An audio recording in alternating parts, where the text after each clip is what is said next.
दोस्तों नमस्कार। मेरे चैनल में आपका बहुत बहुत हार्दिक स्वागत है।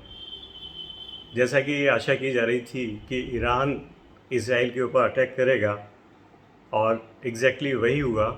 ईरान ने कल रात को इज़राइल के ऊपर अटैक की कार्रवाई शुरू कर दी है और इस अटैक की कार्रवाई में उसने ड्रोन से और मिसाइल्स से अटैक किया है और इज़राइल के मिलिट्री बेस को नुकसान पहुंचाया है।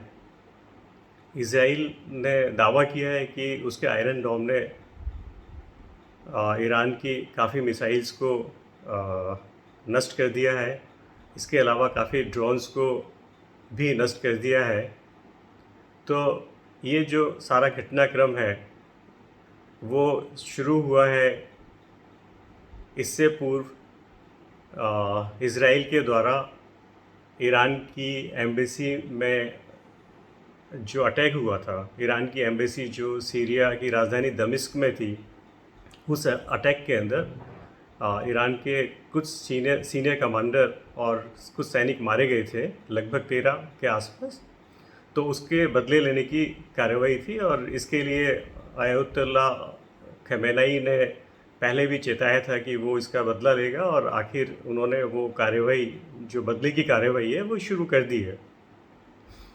तो इस कार्रवाई के साथ ही ईरान ने यूएनओ में एप्लीकेशन लिखी है कि ये जो प्रतिकार की कार्रवाई थी या जो ये बदले की कार्रवाई थी, उसको अधिकार है सेल्फ डिफेंस में, और सेल्फ डिफेंस में उसने ये काउंटर अटैक किया है।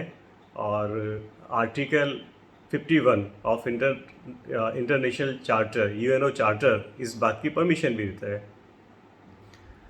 इसके साथ ही इज़राइल ने तुरंत मांग की है सुरक्षा परिषद से, यूएनओ की सुरक्षा परिषद है, सिक्योरिटी काउंसिल है, उससे मांग की है कि एक अर्जेंट मीटिंग इस बारे में बुलाई जाए और ईरान का जो हमला है उसको रोकने की कार्रवाई हो। बाइडेन, जो कि हमेशा इज़राइल का सपोर्ट करता है, तो बाइडेन ने मीन्स अमेरिका के जो राष्ट्रपति हैं, उन्होंने भी इज़राइल को कहा है कि वो संयमित रहे और बदले की कार्रवाई नहीं करे। तो ये सारे जो घटनाक्रम हो रहे हैं, उससे पहले ईरान ने ओमान की खाड़ी में एक जो जहाज़ था जो कि इज़राइली अरबपति के स्वामित्व और पार्टनरशिप में था, उसके ऊपर कब्जा कर लिया था। हालांकि उसमें 17 भारतीय ऑन बोर्ड थे और इंडिया ने उनको छुड़ाने के लिए डिप्लोमेटिक चैनल्स के थ्रू कार्रवाई शुरू कर दी है। तो ये सारा जो घटनाक्रम है इस बात को इंडिकेट करता है कि ये वॉर या ये काउंटर अटैक क्या विश्व युद्ध में बदल सकता है। तो इस संबंध में अलग अलग एनालिस्ट के अपनी अपनी राय है। तो कुछ एनालिस्ट ये कहते हैं कि कोई भी मिसकैलकुलेशन विश्व युद्ध में बदल सकती है।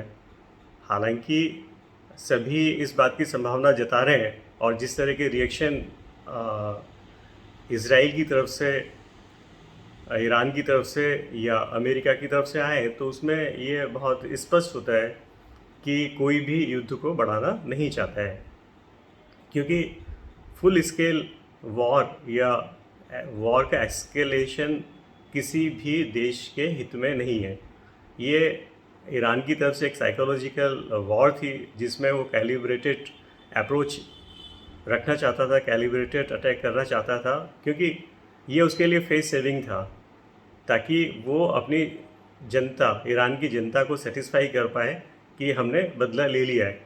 तो उसके लिए बहुत ज़्यादा ज़रूरी था और एक तरह से उसका बदला एक तरह से पूरा भी हुआ है और इसकी खुशियाँ ईरान में मनाई जा रही है। तो ये कुछ है जिसके बारे में हम डिस्कस कर रहे हैं। और इसी के साथ ईरान और इज़राइल के बीच जो युद्ध होगा, तो उसके संबंध में अगर भारत का पर्सपेक्टिव हम देखें तो भारत के काफ़ी नागरिक या भारत के काफ़ी लोग इज़राइल में भी हैं, ईरान में भी हैं, जिनकी सुरक्षा की चिंता इंडिया को है। इंडिया का व्यापार ईरान से काफ़ी अच्छा है, इंपोर्ट एक्सपोर्ट काफ़ी अच्छा है। चाबहार जो बंदरगाह है उसमें इंडिया पार्टनर भी है, और उस चाबहार जो पोर्ट है उसके द्वारा काफ़ी आपस में ट्रेड भी होता है। तो इंडिया के ऊपर इसका काफ़ी इम्पैक्ट पड़ सकता है, क्योंकि हम वहाँ से oil products, petroleum products import करते हैं और नट्स वगैरह इंपोर्ट करते हैं। इसके बदले में हम वहाँ चाय, शक्कर आदि अ, भेजते हैं। तो हमारा इंपोर्ट एक्सपोर्ट अफेक्ट होगा। ऑयल प्राइसेस बढ़ने से हमारा जो ऑयल बिल है वो बढ़ेगा। तो अल्टीमेट इंडिया की इकोनॉमी पे इसका असर पड़ेगा, महंगाई बढ़ सकती है। तो ये सारी जो घटनाएं हैं वो विश्व के लिए अच्छी नहीं है। तो आशा करते हैं कि जो देश है, स्पेशली ईरान और इज़राइल, आपस में इस बात को समझेंगे कि विश्व शांति बनी रहे, और जो प्रेजेंट सिनारियो है वो एक विश्व युद्ध में नहीं बदले। बस इतना ही इस टॉपिक के अंदर, और आगे जो भी डेवलपमेंट्स होंगे उसको हम डिस्कस करेंगे। Thank you.